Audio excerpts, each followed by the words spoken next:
Halo guys, apa kabar semuanya? Kembali lagi di Kreator Kreasi tentunya, channel kebanggaan kita semua. Kurang lebih seperti itu ya. Jadi di kesempatan kali ini, saya itu mau ngasih 5 tips ataupun 5 kesalahan umum yang biasanya itu dilakukan pemula sehingga membuat videonya itu view-nya mandek atau view-nya itu stuck gitu-gitu aja. Padahal udah bikin video sebanyak mungkin dan juga editnya itu udah keren banget. Nah, kesalahannya itu apa aja sih? Simak terus. Nggak usah lama-lama ya, langsung kesalahan yang pertama itu di sini saya tuliskan judul pada video kalian dan juga thumbnailnya. Dimana judul kalian itu kadang-kadang terlalu panjang, terlalu melebar, sehingga kalau yang nontonnya itu lewat HP, judul kalian itu tidak terbaca sepenuhnya. Sehingga penonton kalian itu nggak tahu poin daripada judul video kalian itu apa. Nah, kemudian ditambah lagi dengan misalkan thumbnail kalian itu ngeblur. Udah bikin nggak menarik lagi. Intinya kalau membuat judul YouTube itu, kalian buat judul yang sekiranya itu mengundang klik penonton baru kalian ataupun subscriber kalian. Dan ditunjang lagi harus dengan thumbnail yang keren. Bagaimana sih cara membuat judul yang menarik atau yang mengundang klik dan juga thumbnail yang keren itu? Kemarin udah saya bahas, silahkan kalian tonton linknya di sini.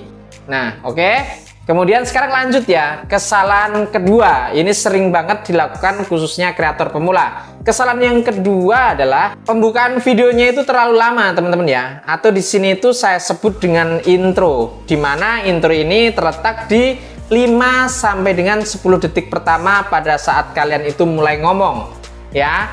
Jadi harusnya intro itu yang seperti apa? Jadi kalau intro itu teman-teman ya 5 atau 10 detik pertama itu kalian langsung kasih bomnya langsung. Jadi jangan muter-muter ataupun bertele-tele. Penonton kalian itu kan sebenarnya ya mayoritas itu penonton itu pengen yang instan, pengen yang langsung ke poin-poinnya aja.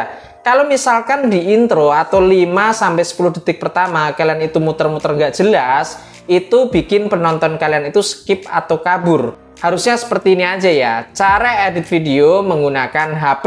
Misalkan seperti itu. Jelas teman-teman? Bisa dipahami? Nah, habis nonton video ini kalian cek tuh video kalian, terutama di judulnya, thumbnailnya, kemudian intronya.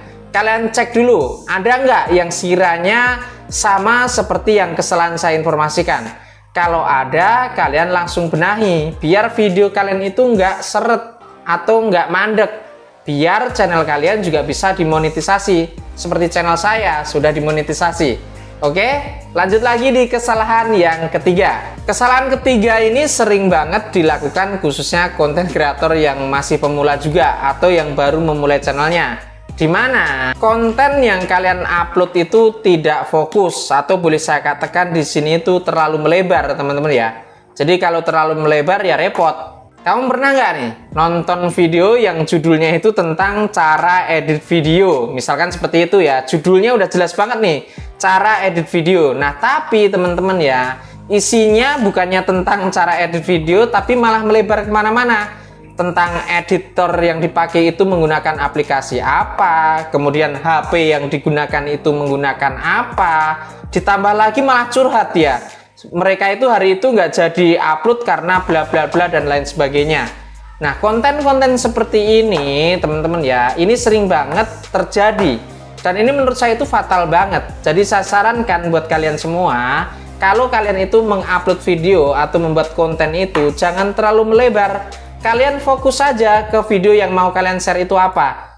Nah, ini saran tambahan teman-teman ya. Kalau kalian itu pengen memberikan suatu cerita tambahan di video kalian ataupun di topik kalian, itu yang relevan dan singkat aja. Singkat aja ya.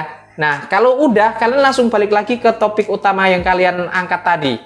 Jadi jangan aneh-aneh, jangan melebar. Jadi gini maksudnya, teman-teman pernah nggak misalkan nonton video yang judulnya itu udah jelas banget, misalkan di video ini saya mau bahas tentang cara edit video misalkan. Nah, tapi isinya itu bukan tentang ngedit videonya itu bagaimana, tapi lebih kepada si konten kreator tersebut nge-share nih yang dipakai itu alatnya apa aja. Pasti kalian sebagai penonton itu bertanya-tanya dong, loh mana nih tutorialnya, kok nggak sesuai sama judulnya? Pasti kayak gitu kan. Makanya di sini tuh saya mau garis bawahi, mau pesen ke kalian semua calon kreator hebat nih, fokus yang namanya judul, dan isinya itu kalian bener-bener sesuaikan dengan judul kalian. Oke, jelas ya? Kalau udah jelas lanjut ke yang keempat nih, kesalahan keempat. Siapa tahu kesalahan keempat nih yang kalian lakukan saat ini, yaitu upload video tidak konsisten. Oke, ini salah satu kesalahan juga yang sering banget terjadi khususnya kreator pemula. Bahkan ini tuh sering banget saya bahas di video-video yang udah saya share dari awal ya.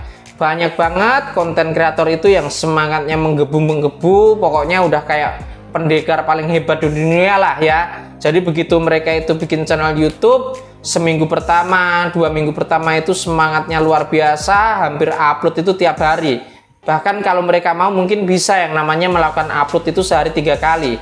Tapi pada saat masuk ke bulan pertama atau minggu keempat, mereka udah stop lagi yang namanya upload video. Mereka upload video lagi nanti setelah 2 bulan atau setelah 3 bulan. Padahal kita itu semuanya sama-sama tahu teman-teman ya, algoritma YouTube itu paling cinta, paling suka dengan yang namanya konsistensi. Jadi kalian itu sebenarnya nggak harus yang namanya upload itu setiap hari teman-teman ya. Kalian tanyakan ke diri kalian masing-masing, kalian itu sanggupnya, kalian itu mampunya, itu seminggu itu berapa kali. Yang penting channel kalian itu hidup dan konsisten. Jelas di sini ya, garis bawahi ya, hidup, konsisten, dan mampu. Mampu berarti adalah menjaga kualitas dari video yang kalian publish. Konsisten di sini adalah kalian mampu mempersiapkan waktu, mempersiapkan segalanya untuk menyelesaikan video tersebut, sehingga pada waktunya tiba kalian pun udah siap untuk melakukan yang namanya upload. Oke, jelas ya. Sekarang lanjut ke kesalahan yang kelima. Ini kesalahan kelima ini mungkin boleh saya katakan ini adalah kesalahan yang paling krusial dan menurut saya adalah sesuatu yang memang jangan sampai kalian lakukan. Dimana kebanyakan konten kreator itu hanya ngupload video aja, mereka terlalu berbangga diri dengan peningkatannya yang namanya jumlah subscriber, jumlah views, dan lain sebagainya tanpa mereka menyadari bahwasanya seorang konten kreator itu harus belajar yang namanya membaca data analitik YouTube atau melihat kondisi kesehatan channel YouTube kalian. Karena di YouTube Studio tersebut kalian itu benar-benar bisa melihat yang namanya pergerakan ataupun pertumbuhan channel YouTube kalian. Kalian bisa melihat performa daripada video yang kalian upload. Kalian bisa melihat retensi tontonnya. Kalian bisa menganalisis yang namanya CTR kalian ataupun thumbnail kalian. Kalian bisa melihat semuanya itu di data analitik tersebut. Itu aja teman-teman ya. Jadi 5 kesalahan tersebut yang udah saya share barusan, kalau bisa kalian ingat-ingat terus, kalau perlu kalian catat. Kalau yang masih bingung, tulis di kolom komentar, tanya aja di sana yang mau kalian tanyakan itu apa aja, nanti kita bahas bareng. Sampai ketemu solusi, sampai kalian itu bisa dimonetisasi. Alright, gitu aja ya. Mudah-mudahan bermanfaat. Sampai jumpa di video selanjutnya. Sampai jumpa dan terima kasih.